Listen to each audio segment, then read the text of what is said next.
চট্টগ্রামে ৩ কিশোরীকে কয়েক বছর আটকে রেখে অমানসিক নির্যাতন চালানোর অভিযোগ। বাধ্য করা হয়েছে অনৈতিক কাজেও। অভিযুক্ত ৩ জন আটক।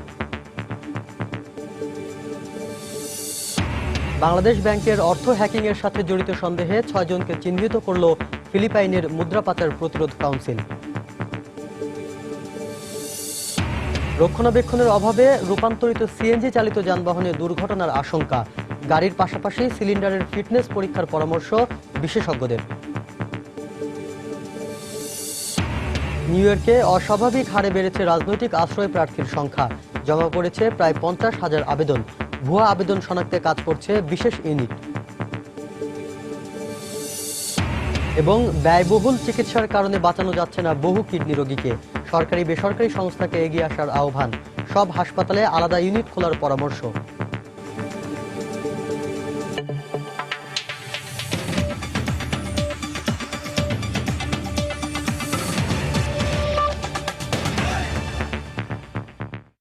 সময় সংবাদে সঙ্গে আছি আমি শাফিন জাহিদ।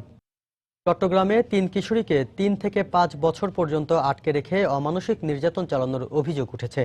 এমনকি দালালদের কাছ থেকে কিনে নেওয়ার পর তাদেরকে অনৈতিক কাজ করতেও বাধ্য করা হয়। গতরাতে ৩ কিশোরীকে উদ্ধারের পর বের হয়ে এসেছে এর রহস্য। কিশোরীদের আটকে রাখার ঘটনায় ৩ জনকে আটক করেছে পুলিশ। বিস্তারিত জানাচ্ছেন কমল দে।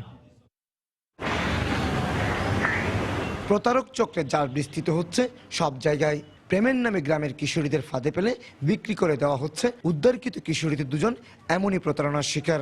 ভালোবেসে প্রেমিকের হাত ধরে ঘর ছেড়েছিল কয়েক বছর আগে, কিন্তু প্রতারক প্রেমিকেরা তাদের শহরে এনে দালালদের কাছে বিক্রি করে দেয়। আর বাকিজন সৎ মায়ের নির্যাতন সহ্য করতে না পেরে শহরে এসে দালালদের খপ্পরে পড়ে। ৩ জনকে দালালদের কাছ থেকে ১ লাখ টাকা করে কিনে নেয় নাসির উদ্দিন এবং কুলসুমা বেগম দম্পতি। এরপর তাদের আটকে রেখে চালানো হয় অমানসিক নির্যাতন। ফেমিকালয়ের চলাছি ক্লাসমেট আমাকে বেচা দিছে ১.৫ লাখ টাকা। ইউসুফে বেচা দিছে, তুমি গার্মেন্টসে চাকরি করবা, আমি তোমাকে চাকরি করাই দিব। এরপর ৩ বছর ধরে মানসিক নির্যাতন করছে, মারধর করছে, অসামাজিক কাজ করাইছে আমাকে দিয়ে। শেষ পর্যন্ত নির্যাতন সহ্য করতে না পেরে একজন বহুতল ভবনের সানসেট দিয়ে নেমে পালিয়ে যাওয়ার চেষ্টা করলে স্থানীয় লোকজন তাদের উদ্ধার করে। পরে পুলিশ গিয়ে ৩ জনকে আটক করে থানায় নিয়ে আসে। এই ব্যাপারে ৫ থানায় নারী ও শিশু নির্যাতন দমন আইন এবং মানব পাচার আইনে পৃথক ২টি মামলা দায়ের করা হয়েছে।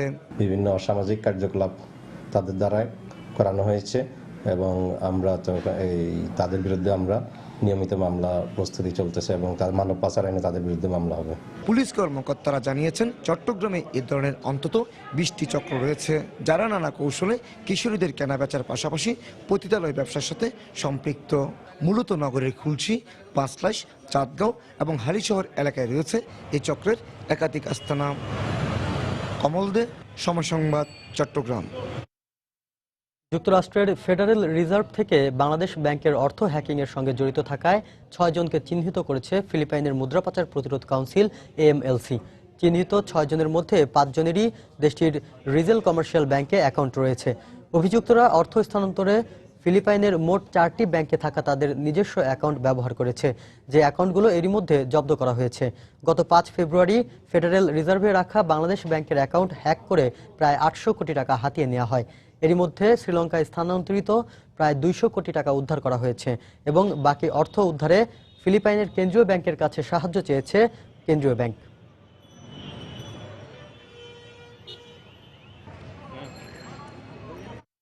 এদিকে যুক্তরাষ্ট্রের ফেডারেল রিজার্ভ সিস্টেম থেকে বাংলাদেশ ব্যাংকের হ্যাক হওয়া $10 কোটি উদ্ধার করা সম্ভব বলে জানিয়েছে বাংলাদেশ ব্যাংক। এরই মধ্যে শ্রীলঙ্কায় স্থানান্তর করা $20 মিলিয়ন উদ্ধার হয়েছে বলেও জানিয়েছে কেন্দ্রীয় ব্যাংক। গতকাল সন্ধ্যায় সাংবাদিকদের এ তথ্য জানান কেন্দ্রীয় ব্যাংকের মুখপাত্র শুভঙ্কর সাহা।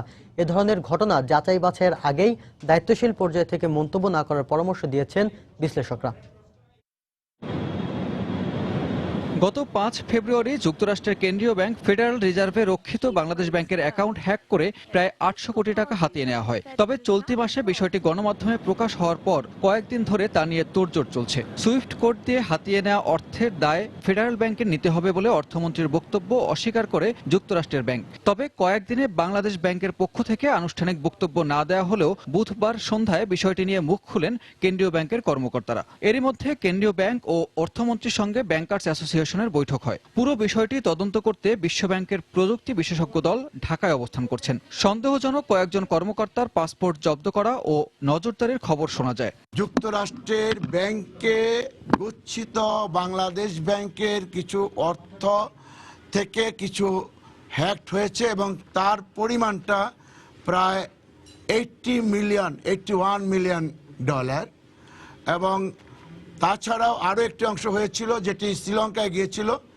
সেই 20 মিলিয়ন ডলার আমরা ইতিমধ্যে উদ্ধার করতে পেরেছি। ফিলিপাইনে যেটি গেছে, সেই ফিলিপাইনের যে অ্যান্টি মানি লন্ডারিং কর্তৃপক্ষ, সেখানকার যে কেন্দ্রীয় ব্যাংক, সবাই আসলে এই বিষয়টিতে বাংলাদেশ ব্যাংককে সহায়তা করছেন। আমরা কিন্তু পুরো টাকাই ফেরত পেতে পাবো, অচিরাত ফেরত পাবো, এই আশাটা রাখি।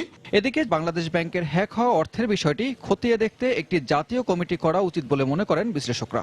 তাদের সিস্টেমে ঢুকে কেউ দিচ্ছে না আমাদের সিস্টেমে ঢুকে কেউ দিচ্ছে, এটা কিন্তু তদন্ত করতে হবে ভালো করে। তদন্তের আগে কনফার্মেশন দিয়ে দিলে এটা বোধহয় ঠিক হবে না। আমাদের এন্ডে হ্যাক হয়ে বা কেউ একজন এই ইনস্ট্রাকশন পাঠিয়ে থাকে, তাহলে আমরা তো আইডেন্টিফাই করেছি, এটা যাতে পুনরাবৃত্তি না হয়। বাংলাদেশ ব্যাংকের রিজার্ভের পরিমাণ প্রায় 28 বিলিয়ন ডলার। 2014তে আন্তঃব্যাংক লেনদেন প্রযুক্তি আরটিজিএস বাস্তবায়নে Swedish company CMA small system এবির সঙ্গে চুক্তি করেছে বাংলাদেশ। সানবীর রূপল, সময় সংবাদ, ঢাকা। রাজধানীতে ঝুঁকিপূর্ণভাবেই চলাচল করছে রূপান্তরিত সিএনজি চালিত যানবাহন। অনেক চালকেরই সিএনজি সিলিন্ডারের ব্যবহার ও এর রক্ষণাবেক্ষণ সম্পর্কে তেমন কোনো ধারণা নেই, যা অত্যন্ত ঝুঁকিপূর্ণ বলে মনে করছেন বিশেষজ্ঞরা। তাদের মতে, নিয়ম মেনে যানবাহনের গ্যাস সিলিন্ডার রক্ষণাবেক্ষণ করা না হলে যে কোনো সময় ঘটতে পারে বড় দুর্ঘটনা। আরও জানাচ্ছেন সজল দাস। যাত্রী বোঝাই করে গন্তব্যের উদ্দেশ্যে যাত্রা সিএনজি চালিত এই যানটির যাত্রী সিটের ঠিক নিচেই রয়েছে রূপান্তরিত গ্যাসের সিলিন্ডার। অবস্থান হিসেবেই ঝুঁকিপূর্ণ।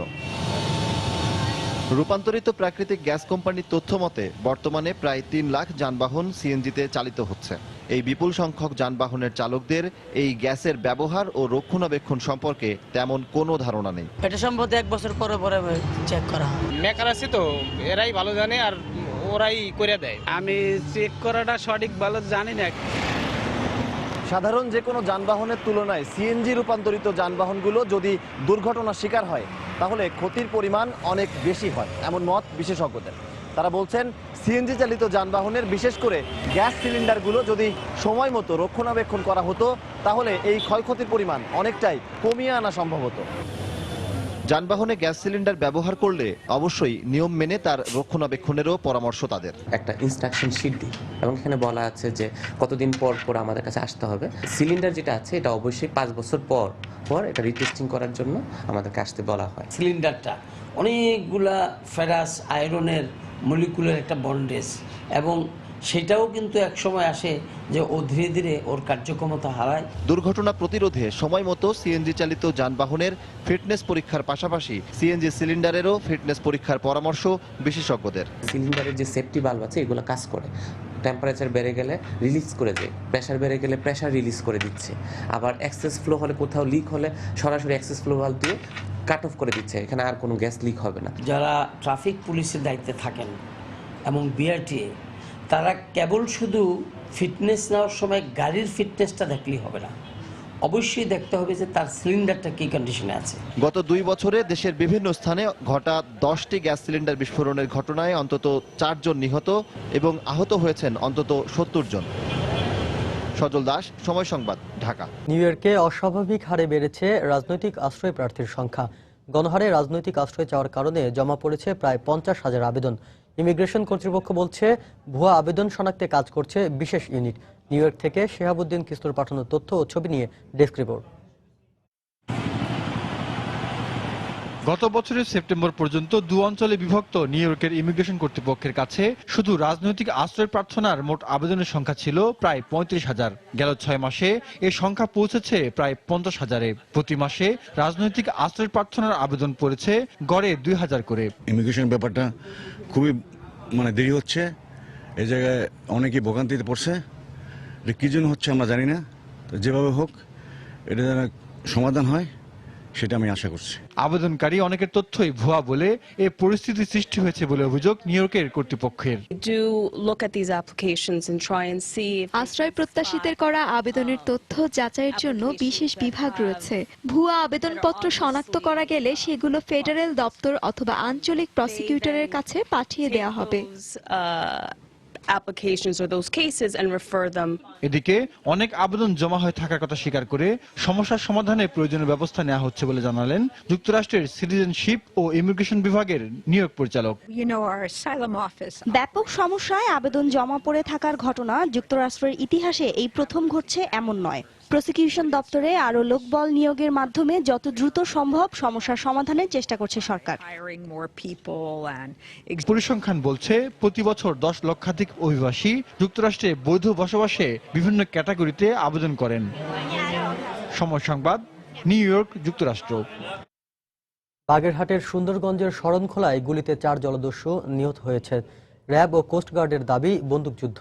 সকাল 6:30টার দিকে এই বন্দুকযুদ্ধের ঘটনা ঘটে। এ সময় দেশি বিদেশি 18টি আগ্নেয়াস্ত্র ও 450টি গুলি উদ্ধার করা হয়। র্যাব ও কোস্টগার্ড জানায় কয়েকদিন আগে 19 জেলেকে অপহরণ করে নিয়ে যায় জলদস্যুরা। এরপর থেকেই নিখোঁজ জেলেদের উদ্ধারে অভিযানে নামে র্যাব। আজ সকালে গোপন সংবাদের ভিত্তিতে শরণখোলা রেঞ্জের শুকপাড়া এলাকায় যৌথ অভিযান চালায় র্যাব ও কোস্টগার্ড। এ সময় তাদের উপস্থিতি টের পেয়ে র্যাব ও কোস্টগার্ডকে লক্ষ্য করে গুলি ছোড়ে জলদস্যুরা। আইন শৃঙ্খলা বাহিনীর সদস্যরাও পাল্টা গুলি ছুড়লে শুরু হয় বন্দুকযুদ্ধ।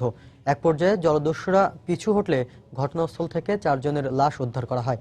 নিহতরা হলো মনির, এনাম, গিয়াস ও হাসান। সময় সংবাদে আরো থাকছে, নির্বাচনী প্রচারণায় সরগরম কুমিল্লার দেবিদ্বারের 13টি ইউনিয়ন পরিষদ।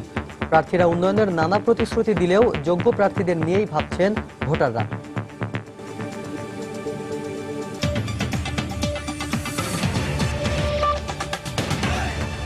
দেশে প্রতি বছর ব্যাপক হারে বাড়ছে কিডনিজনিত রোগে আক্রান্তের সংখ্যা। সীমাহীন চিকিৎসা ব্যয় সাধ্যের মধ্যে না থাকায় বেশিরভাগই হার মানতে হচ্ছে মৃত্যুর কাছে। এ অবস্থায় সরকারি বা বেসরকারি সংস্থাকে সহযোগিতায় এগিয়ে আসার আহ্বান রোগীদের।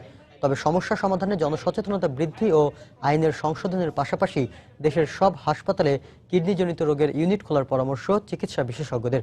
বিস্তারিত মুজাহিদ শুভর রিপোর্টে। দুটো কিডনি অকেজো ফিরোজা বেগমের।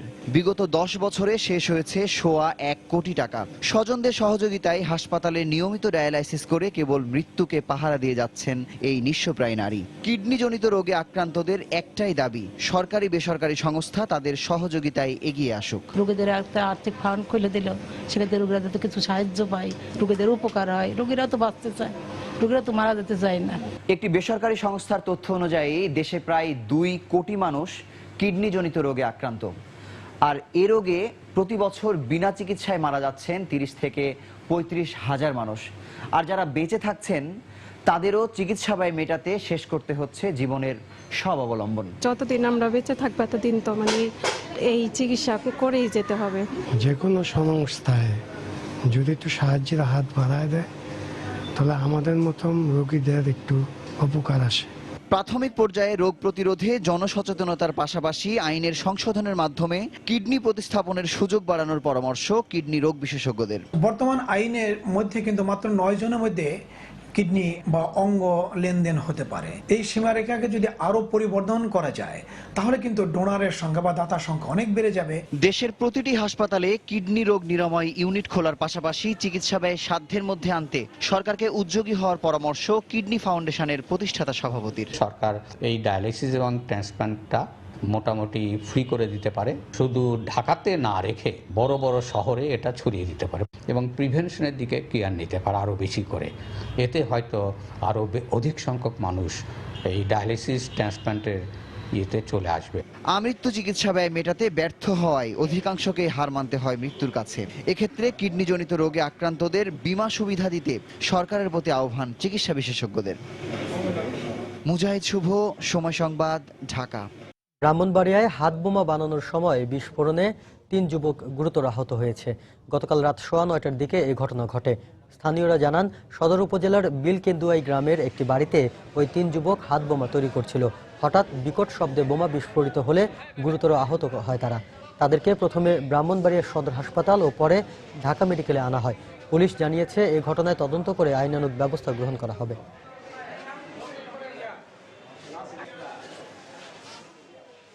বোম ব্লাস্ট ইনজুরি, এদেরকে প্রাথমিক চিকিৎসা দেওয়া হয়েছে। রোগীদের অবস্থা আশঙ্কাজনক দেখে আমরা ঢাকা মেডিকেল কলেজে রেফার করেছি। একজনের 30%, একজনের 20%, একজন 40%। চট্টগ্রামে স্কুল ছাত্র হিমেল দাসকে অপহরণের পর হত্যার দায়ে 6 জনের মৃত্যুদণ্ডাদেশ দিয়েছেন আদালত। রংপুরে আঞ্জিরা হত্যা মামলায় ভাইসহ 5 জনকে ফাঁসির আদেশ দেওয়া হয়েছে। এছাড়া নাটোরের লালপুরে শিশু মুক্তি হত্যা মামলায় 1 জনকে ও গাজীপুরের টঙ্গীতে হত্যা মামলায় 1 জনকে ফাঁসির আদেশ দিয়েছেন আদালত। ব্যুরো প্রতিবেদক ও জেলা প্রতিনিধিদের পাঠানো তথ্য আর ছবি নিয়ে ডেস্ক রিপোর্ট। চট্টগ্রামে স্কুল ছাত্র হিমেল দাস সুপমকে অপহরণের পর হত্যার দায়ে 6 জনকে মৃত্যুদণ্ডের আদেশ দেন আদালত। বুধবার দুপুরে নারী ও শিশু নির্যাতন দমন ট্রাইব্যুনাল 2 এর বিচারক সেলিম মিয়া এ আদেশ দেন। এছাড়া 6 জনের মধ্যে 5 জনকে যাবজ্জীবন কারাদণ্ড দেওয়া হয়। 2011 সালের 8 মে বেড়ানোর কথা বলে এসএসসি পরীক্ষার্থী হিমেলকে অপহরণ করে হত্যা করে আসামিরা। মূলত সম্পত্তি আত্মসাতের উদ্দেশ্যেই এই হত্যাকাণ্ড ঘটানো হয়। এর যেন দ্রুত কার্যকর হয় এবং আমার ছেলের আত্ম যেন শান্তি পায়। 302-34 ধারায় 4 জন আসামিকে মৃত্যুদণ্ড দিয়েছে। তাদের মধ্যে নজরুল ইসলাম, মাহমুদুল ইসলাম, সেলিম এবং সাগর। 302-109 ধারায় মিজান এবং সুনীলকে মৃত্যুদণ্ড দেন। রংপুরেও আঞ্জিরা হত্যা মামলায় ভাই সহ 5 জনকে মৃত্যুদণ্ড দেন অতিরিক্ত জেলা ও দায়রা জজ আদালতের বিচারক আবু জাফর মোহাম্মদ কামরুজ্জামান। মামলার বিবরণীতে জানা যায়, 2006 সালে পীরগঞ্জ উপজেলার আব্দুল মজিদ তার 4 সহযোগীর সহায়তায় ছোট বোনকে বাড়ি থেকে ডেকে নিয়ে গলা কেটে হত্যা করে। হত্যার দায় স্বীকার করে মজিদ আদালতে স্বীকারোক্তি দেয়। পূর্বের একটি হত্যা মামলা থেকে রেহাই পেতেই হত্যা করা হয় আরজিনা বেগমকে। আপন বোনকে মেরে ফেলার জন্য সে সঙ্গে ছিল এবং এই মামলায় মোট 5 জন আসামি। বিজ্ঞ আদালত, আমরা রাষ্ট্রপক্ষে এই মামলা আমরা প্রমাণ করতে সক্ষম হয়েছি এবং এই মামলার 5 জন আসামিকে ফাঁসির আদেশ বিজ্ঞ আদালত দিয়েছেন। এছাড়া নাটোরের লালপুরে শিশু মুক্তি হত্যা মামলায় শাহরুল নামে 1 জনকে ও গাজীপুরের টঙ্গীতে একটি হত্যা মামলায় আরও 1 জনের ফাঁসির আদেশ দিয়েছেন আদালত। ইসমাত জাহান, সময় সংবাদ।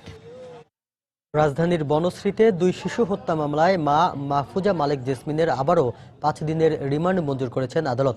ঢাকা মহানগর হাকিম আলমগীর কবির রাজের আদালতে গতকাল মামলার একমাত্র আসামি মাহফুজাকে তোলা হয়। পরে তাকে জিজ্ঞাসাবাদের জন্য পুলিশ 10 দিনের রিমান্ড আবেদন করলে শুনানি শেষে আদালত 5 দিনের রিমান্ড মঞ্জুর করেন। এর আগেও মাহফুজাকে জিজ্ঞাসাবাদের জন্য গত শুক্রবার 5 দিনের রিমান্ড দেন আদালত। গত 29 ফেব্রুয়ারি রাজধানীর বনশ্রীতে নিজ বাসায় 2 শিশু নুসরাত জাহান ও আলভি আমানের মৃত্যু হয়। খাদ্যে বিষক্রিয়ায় তাদের মৃত্যু হয়েছে বলে প্রথমে অভিযোগ করা হলেও পরবর্তীতে ময়নাতদন্তে তাদের শরীরে আঘাতের চিহ্ন পাওয়া যায়। সময় সংবাদে আরও থাকছে, 2018 সাল নাগাদ সফটওয়্যার রফতানি আয়ের লক্ষ্যমাত্রা $1 বিলিয়ন। দাতা গোষ্ঠীর অর্থায়নের প্রকল্পগুলোতে দেশি কোম্পানির অংশগ্রহণ নিশ্চিত করার দাবি।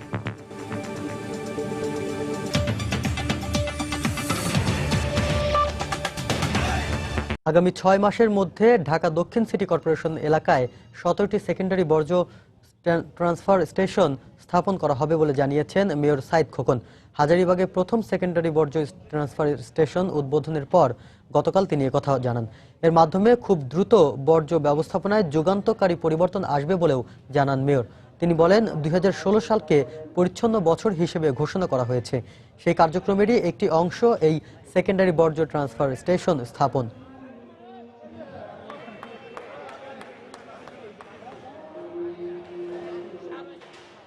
মোট 17টি সেকেন্ডারি ট্রান্সফার স্টেশন আগামী 6 মাসের মধ্যে আমরা স্থাপন করব এবং চালু করব। এই স্টেশনগুলো আপনার যখন চালু হয়ে যাবে, বর্জ্য ব্যবস্থাপনার মধ্যে একটা যুগান্তকারী পরিবর্তন আসবে।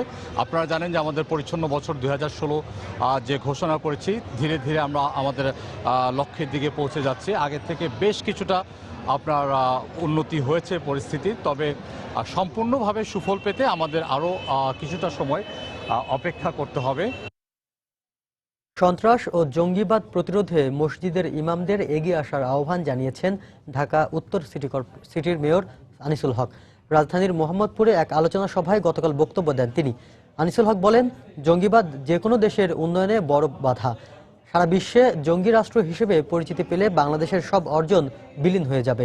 বাংলাদেশকে বিশ্বের মধ্যে মডেল রাষ্ট্র হিসেবে পরিণত করতে সবাইকে সচেতন হওয়ার পরামর্শ দেন ঢাকা উত্তরের নগর পিতা।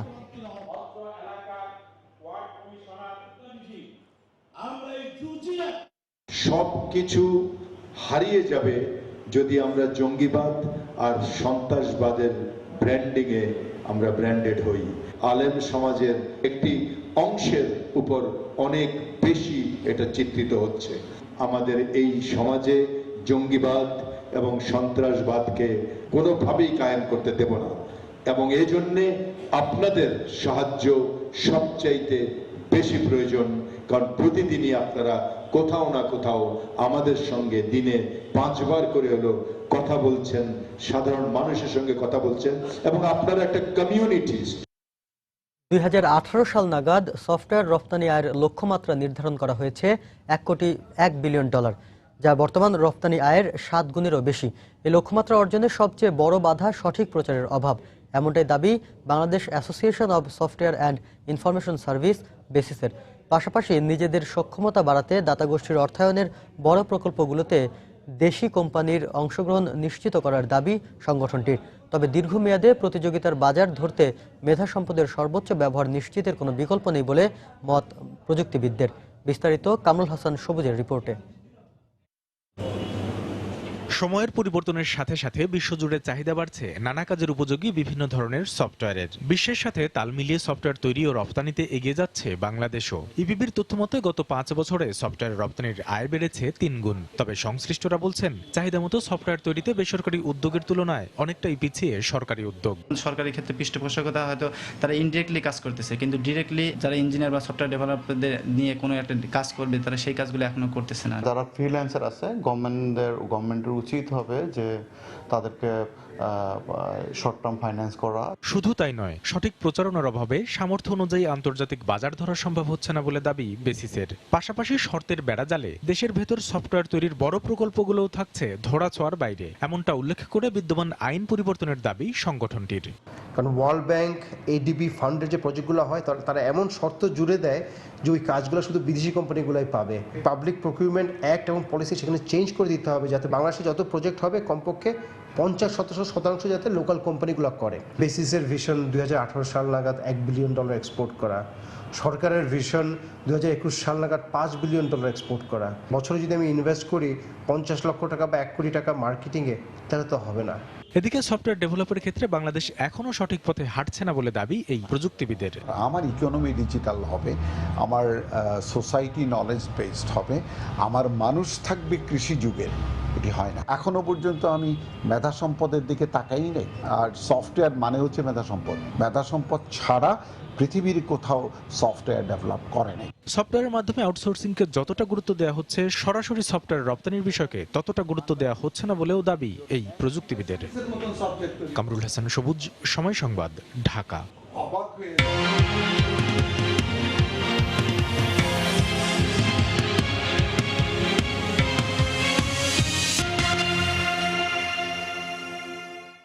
প্রার্থীদের প্রচারণায় সরগরম কুমিল্লার দেবিদ্বারের 13টি ইউনিয়ন পরিষদ নির্বাচন। সমর্থন আদায়ে প্রার্থীরা উন্নয়নের নানা প্রতিশ্রুতি দিলেও যোগ্য প্রার্থীদের নিয়েই ভাবছেন ভোটাররা। এদিকে আওয়ামী লীগের প্রার্থীরা জয়ের ব্যাপারে আশাবাদী হলেও সুষ্ঠু নির্বাচন নিয়ে সংশয়ে স্বতন্ত্র ও বিএনপির প্রার্থীরা। তবে জেলা নির্বাচন কর্মকর্তা জানালেন সুষ্ঠু নির্বাচন অনুষ্ঠানে প্রস্তুত তারা। বাহার রায়হানের পাঠানো তথ্য ও ছবি নিয়ে ডেস্ক রিপোর্ট। ইউনিয়ন পরিষদ নির্বাচনকে ঘিরে কুমিল্লার দেবিদ্বারের 13টি ইউনিয়নে এখন উৎসবের আমেজ। সকাল থেকে রাত অবধি প্রচারণায় ব্যস্ত সময় কাটাচ্ছেন চেয়ারম্যান ও সদস্য প্রার্থীরা। ভোটারদের মন জয় দিচ্ছেন উন্নয়নের নানা প্রতিশ্রুতি। তবে প্রার্থীদের অতীত কর্মকাণ্ড নিয়ে চুলচেরা বিশ্লেষণ করছেন ভোটাররা। আমরা নৌকো বুঝি না, ধানের শিশু বুঝি না, যে ব্যক্তি সৎ ব্যক্তি হোক আমরা তারা জয় করে নেব। ভালো একজন প্রার্থী চাই যার মাধ্যমে আমরা এলাকার যুব সমাজ উন্নয়ন হবে, এলাকাবাসী উন্নয়ন হবে। আমাদের দেশের উন্নয়নমূলক কাজ যারা করতে পারবে এদেরকে আমরা ইনশাল্লাহ ভোট দিব। অধিকাংশ ইউনিয়নে বিএনপির প্রার্থী না থাকায় লড়াই হবে আওয়ামী লীগ ও স্বতন্ত্র প্রার্থীদের মধ্যে। আওয়ামী লীগের প্রার্থীরা ফুরফুরে মেজাজে থাকলেও সুষ্ঠু নির্বাচনের দিকে তাকিয়ে স্বতন্ত্র প্রার্থীরা। এলাকায় আওয়ামী লীগ করার হিসাবে আমাকে যথেষ্টভাবে মূল্যায়ন করে আমাকে নৌকা প্রতীক দিয়েছে। আমি নৌকা প্রতীক নির্বাচন ইনশাল্লাহ আমি 100% আমি জয়লাভ করব। আমি যদি আসলে সুষ্ঠু নির্বাচনে আশাবাদ, আমি 100% ইনশাল্লাহ আসলে নির্বাচিত হয়ে বিজয়ের মালা গলানো। অবশ্য অবাধ ও নিরপেক্ষ নির্বাচন অনুষ্ঠানে সব ধরনের প্রস্তুতি নেওয়া হয়েছে বলে জানালেন জেলা নির্বাচন কর্মকর্তা। যে পদক্ষেপ নেওয়া দরকার সেভাবে নিচ্ছি। পর্যাপ্ত সংখ্যক আইন শৃঙ্খলা বাহিনী মোতায়েন করা হবে, জনগণ যাতে নির্বিঘ্নে ভোট দিতে পারে সে পরিবেশ সৃষ্টি করা হবে। আগামী 22 মার্চ অনুষ্ঠিতব্য দেবিদ্বারের 13টি ইউনিয়ন পরিষদ নির্বাচনে চেয়ারম্যান পদে 67 জন, সাধারণ এবং নারী সদস্য পদে 483 জন প্রতিদ্বন্দ্বিতা করছেন। সময় সংবাদ, কুমিল্লা। ভূমি দখলদারদের কবলে পড়েছে টাঙ্গাইলের 100 বছরের পুরনো করটিয়া জমিদার বাড়ি। স্থানীয়দের অভিযোগ, ওয়াকফ এস্টেটের সম্পত্তির লিজ দেখিয়ে তা দখলের চেষ্টা করছে প্রভাবশালীরা। এ অবস্থায় জমিদার বাড়িটি সংরক্ষণে সরকারি পদক্ষেপের দাবি জানিয়েছেন তারা। জেলা প্রশাসক জানালেন, এ ব্যাপারে ব্যবস্থা নিতে প্রত্নতত্ত্ব বিভাগকে বলা হয়েছে। কাদির তালুকদারের তথ্য ও রাশেদ খানের ছবি নিয়ে ডেস্ক রিপোর্ট। 1899 সালে এই বাড়িটি নির্মাণ করেন টাঙ্গাইলের করটিয়ায় তৎকালীন জমিদার ওয়াজেদ আলী খান পন্নী। দীর্ঘদিন বসবাসের পর 1926 সালে প্রজাস্বত্ব আইনে তার সমস্ত সম্পত্তি দান করে ওয়াকফ এস্টেট করেন তিনি। 1936 সালে মৃত্যুর পর এ সম্পত্তি দেখভাল করছিলেন তার ছেলে বান্টিং পন্নী। কিন্তু সম্প্রতি স্থানীয় একটি ভূমিদস্যু চক্র এই সম্পত্তি তার কাছ থেকে লিজ নিয়েছে বলে দাবি করে। এর ধারাবাহিকতায় গত 26 ফেব্রুয়ারি রাতের আধারে সীমানা প্রাচীর ভেঙে ফেলা হয়। স্থানীয়দের অভিযোগ, প্রভাবশালীদের আশ্রয়ে ভূমিদস্যুরা জমিদার বাড়িটি দখলে নেয়ার অপচেষ্টা চালাচ্ছে। যাদের কাছে ঐতিহ্যের কোনো মূল্য নাই, কিছু খারাপ লোক ভূমিদস্যু, তারা সম্মিলিতভাবে অর্থলোভী হয়ে এই বাড়িটা দখলের জন্য চেষ্টা করতেছে। সৈয়দ আবুল আজাদ তার নেতৃত্বে এই ওয়ালটা ভাঙা হয়েছে এবং তার দৃষ্টান্তমূলক শাস্তি চাই। ওয়ালটাকে ধ্বংস তো করে নাই, আমাদের মনে হয় যে করোটাকে ভেঙে গেছে। পর্যটন করুক, দেশ বিদেশের লোকজন আসুক, জনগণ লাভবান হবে, এলাকার ঐতিহ্য রক্ষা হবে। এ অবস্থায় ওয়াকফ এস্টেট ভুক্ত 100 বছরের প্রাচীন এই বাড়িটি সংরক্ষণের দাবি জানালেন ইতিহাস ও ঐতিহ্য রক্ষা আন্দোলনের এই নেতা। এই সমস্ত ভূমিদস্যুদের বিচার দাবি করছি এবং কি আমাদের আর্কোলজি ডিপার্টমেন্ট থেকে এটা নিয়ে এটাকে জনসাধারণের জন্য উন্মুক্ত করা হোক। অবশ্য এ ব্যাপারে দ্রুত কার্যকর ব্যবস্থা নেওয়ার আশ্বাস দিলেন জেলা প্রশাসক।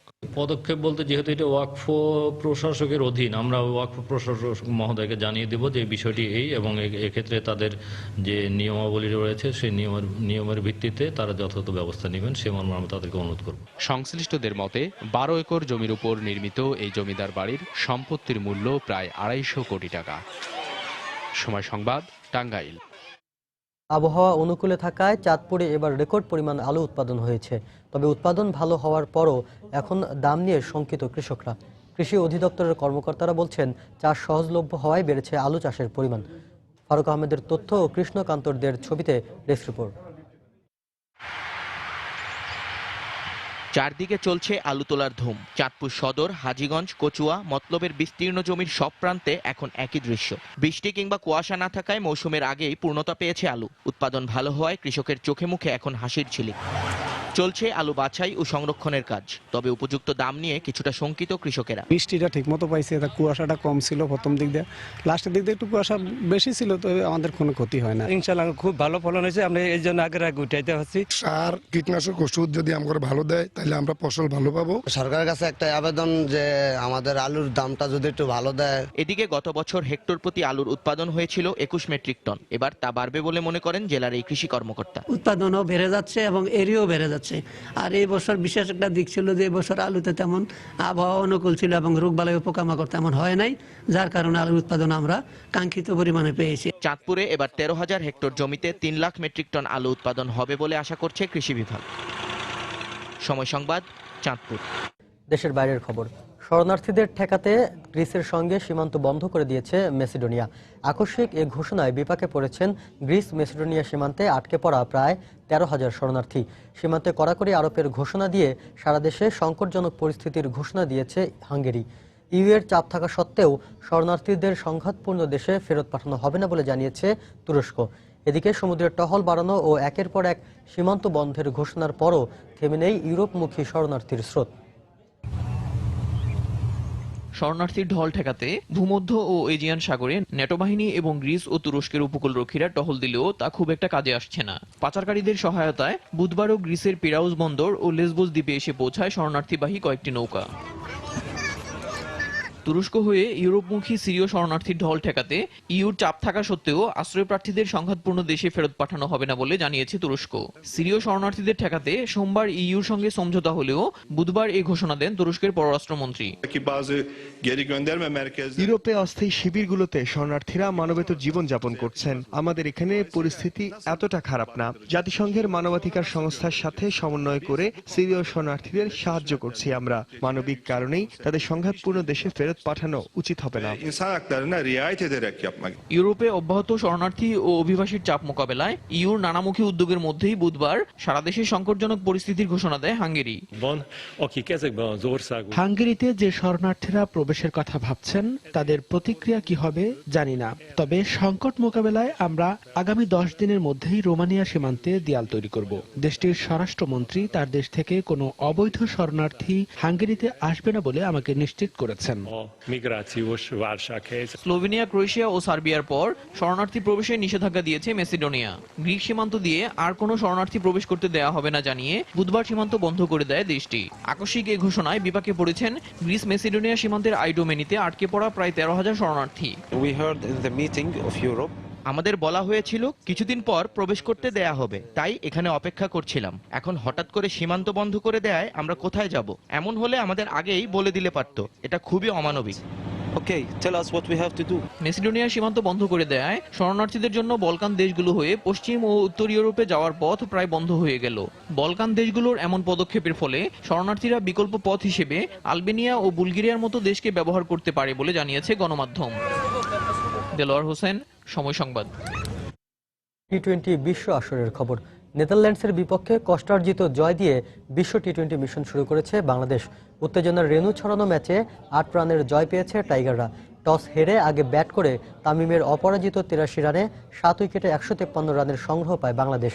জবাবে 7 উইকেটে 145 রানে থামে নেদারল্যান্ডসের ইনিংস। ম্যাচ সেরা হয়েছেন তামিম ইকবাল। ভারতের ধর্মশালা থেকে হুমায়ুন কবির রোজের রিপোর্ট। স্নায়ুচাপকে মাটিতে চাপা দিয়ে দুর্দান্ত জয় বাংলাদেশের। এদিন ধর্মশালার ক্রিকেট ক্যানভাসে কমলা রঙের উৎসব থামিয়ে দিয়ে গগন জুড়ে উৎসব হলো লাল সবুজের। এর আগে টস নামের ভাগ্য পরীক্ষায় হেরে ব্যাটিংয়ে নেমে উড়ন্ত সূচনার ইঙ্গিত দিয়েছিলেন দুই ওপেনার তামিম ও সৌম্য সরকার, কিন্তু হলো কই দলীয় 18 রানে প্যাভিলিয়নের সৌম্য সরকার। এরপর উইকেটে সেট হবার পর হাত খুলে খেলতে গিয়ে দক্ষিণ আফ্রিকার বংশোদ্ভূত ভ্যান্ডার মারওয়ের স্পিনে কাটা পড়েন সাব্বির। টানা ব্যাটিং ব্যর্থতার বৃত্ত থেকে বেরিয়ে আসতে পারেননি সাকিব আল হাসান। তিনি ফেরেন 5 রান করে। এতে কিছুটা চাপে পড়ে বাংলাদেশ। তবে তামিম ছিলেন আপন মহিমায়, বাউন্ডারি হাঁকিয়েছেন ইচ্ছে মতো। 36 বলে তুলে নেন ক্যারিয়ারের চতুর্থ 50, কিন্তু গুস্টানের এক ওভারের দুঃস্বপ্নের মতোই ছিল। সে ওভারে মাহমুদুল্লাহ ও মুশফিকের উইকেট তুলে নিয়ে ধর্মশালার উৎসবের রং হয় কমলা। সে উৎসবে বাড়তি মাত্রা পায় নাসির ও মাশরাফি দ্রুতই আউট হলে। টি-20তে 150 বা তার বেশি রান তাড়া করে 4 বারই জয়ের রেকর্ড আছে ডাচদের। তারপরও জবাব দিতে নেমে সাবধানী শুরু নেদারল্যান্ডসের। তবে বরাবরের মতো এবারও টাইগারদের হয়ে প্রতিপক্ষের ওপেনিং জুটি ভাঙেন আলামিন হোসেন। উইকেটে জমে গিয়েছিলেন হার্ড হিটার মাইবুক, কিন্তু খেপে ওঠার আগে তাকে 29 রানে ফেরত পাঠান নাসির হোসেন।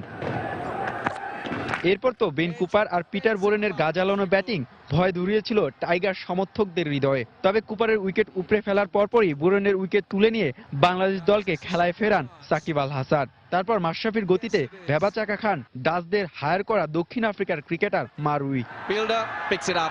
শেষ 12 বলে দরকার 33 রান। এমন সমীকরণে আলামিন তার 6 বলে 16 রান দিলে সংখ্যা জেগেছিল হারের। কিন্তু তরুণ তুর্কি তাসকিন আহমেদ সব শঙ্কা করে দেন ছুটি। হয়নি কোনো অঘটন, বাংলাদেশ জয় পায় প্রত্যাশা মতন। ডাচ দুর্গ চূর্ণ করে বাংলার বাঘেরা জয় ছিনিয়ে আনলেও পরবর্তী ম্যাচে একটা সতর্কবাণী পেল মাশরাফির দল। তা হলো ফেভারিট হয়েও আন্ডারডগ দলগুলোর বিপক্ষে বাংলাদেশের ব্যাটসম্যানরা জ্বলে উঠতে না পারলে মাসুল দিতে হবে টাইগারদের। হুমায়ুন কবির রোজ, সময় সংবাদ, ধর্মশালা, ভারত। নেদারল্যান্ডসের বিপক্ষে জয় আত্মবিশ্বাস দেবে আয়ারল্যান্ডের বিপক্ষে। সেই সাথে হিমাচলের উইকেট ও পরিবেশের সাথে মানিয়ে নিলে সহজ হবে 11 মার্চের ম্যাচটি। ওয়ার্ল্ড টি-20-র প্রথম ম্যাচ জয়ের পর এমনটাই বললেন টাইগার অধিনায়ক মাশরাফি বিন মুর্তজা। আর ম্যাচ সেরা তামিম ইকবাল জানালেন বড় ইনিংসের রহস্য। অন্যদিকে নেদারল্যান্ডের অধিনায়কের কণ্ঠে তীরে এসে তরি ডোবার আক্ষেপ।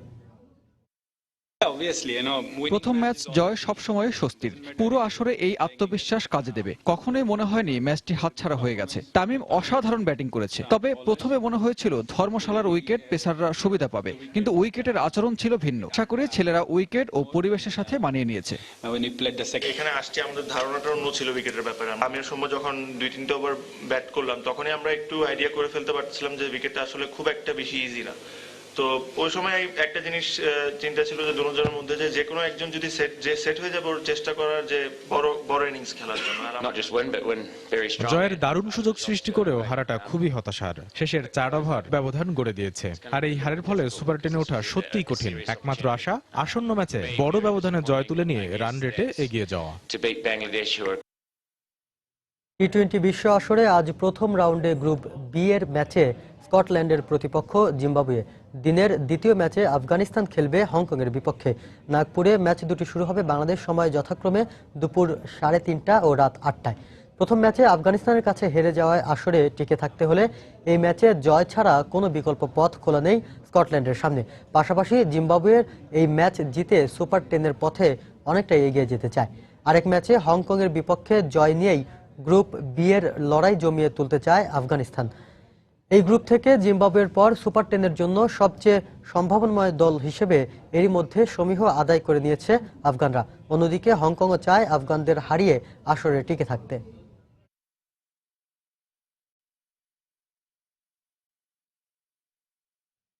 এ পর্যায়ে শীর্ষ সংবাদ জানিয়ে দিচ্ছি আরেকবার।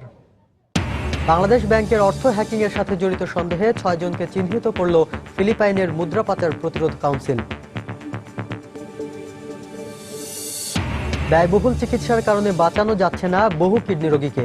সরকারি বেসরকারি সংস্থাকে এগিয়ে আসার আহ্বান। সব হাসপাতালে আলাদা ইউনিট খোলার পরামর্শ। নিউ ইয়র্কে অস্বাভাবিক হারে বেড়েছে রাজনৈতিক আশ্রয় প্রার্থীর সংখ্যা। জমা পড়েছে প্রায় 50,000 আবেদন। ভুয়া আবেদন শনাক্তে কাজ করছে বিশেষ ইউনিট। চট্টগ্রামে 3 কিশোরীকে কয়েক বছর আটকে রেখে অমানসিক নির্যাতন চালানোর অভিযোগ। বাধ্য করা হয়েছে অনৈতিক কাজেও। অভিযুক্ত 3 জন আটক। সুন্দরবনের শরণখোলা রেঞ্জে গুলিতে 4 জলদস্যু নিহত। র্যাব ও কোস্ট গার্ডের দাবি বন্দুকযুদ্ধ। দেশি বিদেশি 18টি আগ্নেয়াস্ত্র ও 450 রাউন্ড গুলি উদ্ধার। এবং রক্ষণাবেক্ষণের অভাবে রূপান্তরিত সিএনজি চালিত যানবাহনে দুর্ঘটনার আশঙ্কা। গাড়ির পাশাপাশি সিলিন্ডারের ফিটনেস পরীক্ষার পরামর্শ বিশেষজ্ঞদের।